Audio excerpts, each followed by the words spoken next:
हे hi everyone. आज के इस सेशन में हम न्यू चैप्टर स्टार्ट करने वाले हैं जो कि है motion and measurement of distances. So start करने से पहले एक इन्फॉर्मेशन है कि ऑलरेडी क्लास 6 के चैप्टर 1 to 8 की वीडियोस अपलोड हो चुकी हैं और साथ में उनके नोट्स भी अपलोड हो चुके हैं टेलीग्राम चैनल पर, जिसका डिस्क्रिप्शन में आपको लिंक मिल जाएगा। तो वहाँ पे जाके ज्वाइन कीजिए और नोट्स का फ़ायदा उठाइए। सो अब हम स्टार्ट कर रहे हैं चैप्टर 10 और चैप्टर 9 हम एक कुछ टाइम बाद करेंगे जब सारे चैप्टर्स हो जाएंगे क्लास 6 के। तो एंड में हम चैप्टर 9 को करने वाले हैं। सेकंड इज़, अब हम अगर आपको ये वीडियो अच्छी लगे तो लाइक कीजिएगा, शेयर कीजिएगा और सब्सक्राइब कीजिएगा।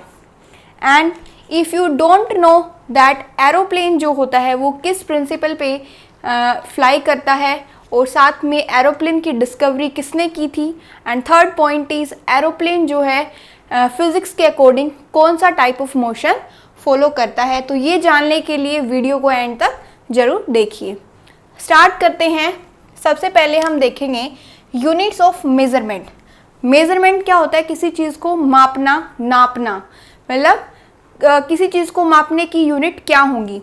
तो जो पुराना समय था उस टाइम पे फिक्स्ड यूनिट नहीं होती थी और उसकी जगह हम क्या यूज़ करते थे, जैसे कि लेंथ ऑफ अ फुट। अपने फुट की लेंथ से हम किसी भी चीज़ की लंबाई मेज़र कर देते थे।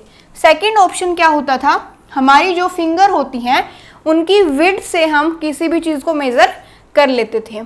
सेकंड इज़, जो हमारा स्टेप होता है कि हमारे अकॉर्डिंग एक स्टेप लिया हमने, देन सेकंड स्टेप लिया, तो उस चीज़ से भी जो है हम मेज़रमेंट करते थे। बट ये सारी चीज़ें जो हैं बहुत पहले होती थी एंशिएंट टाइम में, लेकिन इन चीज़ों ने काफ़ी कन्फ्यूज़न किया। अब जिसकी हाइट लंबी होगी उसका स्टेप भी बड़ा होने वाला है, ठीक है।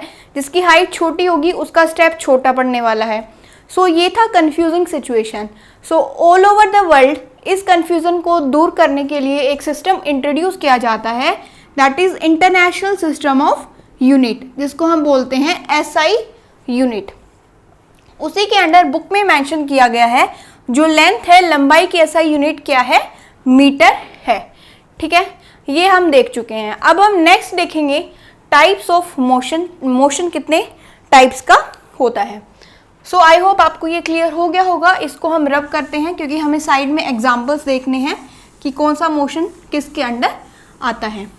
सो सबसे पहले हम देखते हैं there are 3 types of motion. कितने टाइप्स के मोशन है? 3 types. First is rectilinear motion. ऐसा मोशन जब कोई चीज़ किसी सीधी रेखा में चलती है उसको हम बोलते हैं रेक्टिलिनियर मोशन। सर्कुलर मोशन, जब कोई चीज़ एक फिक्स्ड पॉइंट के अराउंड सेम डिस्टेंस पे चलती है उसको हम क्या बोलते हैं, circular motion. Last one is periodic motion. Periodic motion कौन सा मोशन होता है, जिसमें एक मोशन जो है खुद को रिपीट करता है कुछ टाइम के अंतराल में। सो उस चीज़ को हम बोलते हैं periodic motion. So one by one examples देखते हैं। सबसे पहले एग्जाम्पल आता है, जो कार है आपको बतानी है, कार मूव कर रही है एक स्ट्रेट रोड पे, तो वो कौन सा मोशन होगा, रेक्टिलिनियर मोशन होने वाला है, ठीक है। सेकंड, इसके बाद हम देखेंगे एरोप्लेन है। एरोप्लेन हवा में, आसमान में फ्लाई करता है, ठीक है। सो ये कौन सा मोशन फॉलो करता है, ये फॉलो करता है रेक्टिलिनियर मोशन। अब एरोप्लेन ऐसा तो है नहीं जिगजैग पाथवे में चलेगा, ये होता है इसका स्ट्रेट मोशन, ठीक है। नेक्स्ट इज बच्चों की झूलने की जो होती है स्लाइड लेयर, उसमें भी एक रेक्टिलिनियर मोशन होता है। फॉर एग्जांपल ये एक स्लाइड है, तो यहाँ से बच्चा स्लाइड करेगा तो एक स्ट्रेट लाइन में वो मूव कर रहा है, उस मोशन को हम बोलेंगे रेक्टिलिनियर मोशन। उसके बाद कोई भी चीज़ जिसका फ्री फॉल होता है, किसकी वजह से, ग्रेविटेशनल फोर्स की वजह से, उस चीज़ को हम, उस मोशन को क्या बोलते हैं, रेक्टिलिनियर मोशन। फॉर एग्जाम्पल हमारे पास ये एक बॉल है, ठीक है। अब ये बॉल जैसे ही हम इसको छोड़ते हैं, फॉर एग्जाम्पल ये गई, ठीक है, तो ये कैसा मोशन था, ये स्ट्रेट मोशन था। ग्रेविटी ने ग्रेविटेशनल फोर्स की वजह से इसको अपनी तरफ अट्रैक्ट किया, इसीलिए नीचे गई, ऊपर की तरफ नहीं आई, राइट। सो ये था फ्री फॉल जो आता है वो किस में आता है, रेक्टिलिनियर मोशन में आता है। Next is circular motion. ठीक है, सर्कुलर मोशन क्या होता है कि कोई भी चीज़ जब एक फिक्स्ड पॉइंट के अराउंड घूमती है। अब आपने ज्योग्राफी में पढ़ा होगा जो हमारा सूर्य होता है वो फिक्स्ड होता है यूनिवर्स में, और उसके चारों तरफ अर्थ जो है मूव करती है। फॉर एग्जाम्पल हम अज्यूम करते हैं कि ये हमारा सन है और ये हमारी अर्थ है, तो ये अर्थ जो है ऐसे मूव करती है इसके चारों तरफ, तो ये कैसा मोशन हुआ, सर्कुलर मोशन हुआ। Okay right. उसके बाद नेक्स्ट हमने पीरियोडिक मोशन देखा कि ऐसा मोशन जो खुद को रिपीट करे फिक्स्ड टाइम में, एक फिक्स्ड इंटरवल ऑफ टाइम में खुद को रिपीट करता है। तो आपको पता है 24 घंटे होते हैं दिन में, तो ये फिक्स्ड मोशन हुआ राइट।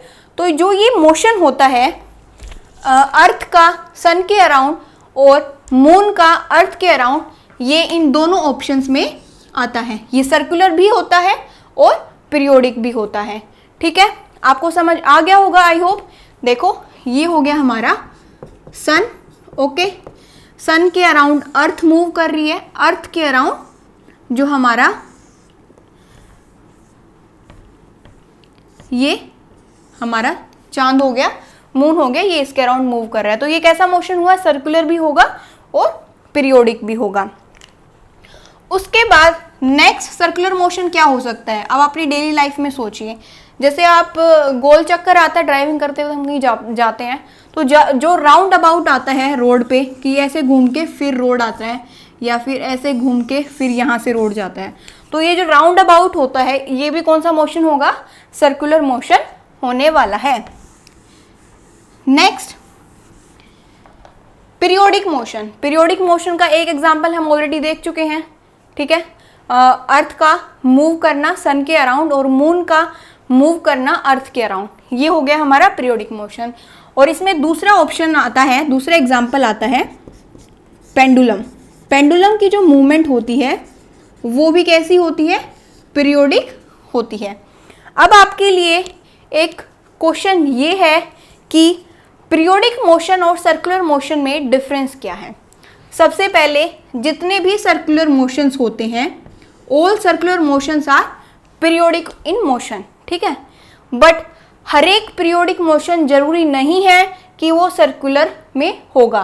फॉर एग्जाम्पल जो अर्थ की मूवमेंट है सन के अराउंड, वो पीरियोडिक मोशन में आती है बट वो सर्कुलर में भी आती है। ठीक है, ऐसे ही जो पेंडुलम है वो पीरियोडिक मोशन में आता है, बट क्या इसकी मूवमेंट सर्कुलर में आएगी, नहीं आएगी, राइट। सो ये था हमारा पीरियोडिक मोशन का एग्जाम्पल। आई होप आपको ये क्लियर हो गया होगा। पेंडुलम मूवमेंट किस में आती है, पीरियोडिक मोशन में आती है। नेक्स्ट अब हम देखते हैं आपके लिए इस सेशन का लास्ट क्वेश्चन ये है कि हमने स्टार्टिंग में पूछा था आपसे जो एरोप्लेन है इसकी डिस्कवरी किसने की थी, तो ये की थी राइट ब्रदर्स ने। किसने की थी, राइट ब्रदर्स ने। One was Orville and second कौन थे, विल्बर, राइट। उसके बाद एरोप्लेन जो है किस प्रिंसिपल के बेस पे आसमान में फ्लाई करता है, आप सभी को इसका आंसर करना है और नेक्स्ट वीडियो में आपको इसका सॉल्यूशन मिल जाएगा। Thank you, have a good day, do like, do share.